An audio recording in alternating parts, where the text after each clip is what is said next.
এবার আইডিএলসি বাণিজ্য বার্তা।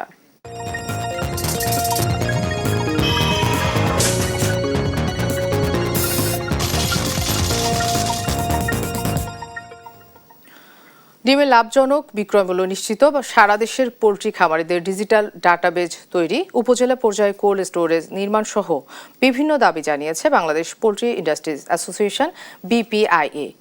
শনিবার জাতীয় প্রেস ক্লাবে সংবাদ সম্মেলনে এসব দাবি তুলে ধরেন সংগঠনের নেতারা।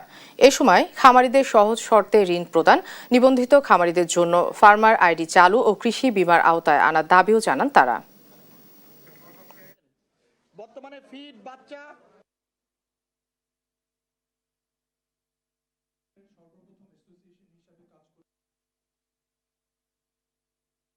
কমে বর্তমানে প্রায় 1,36,000।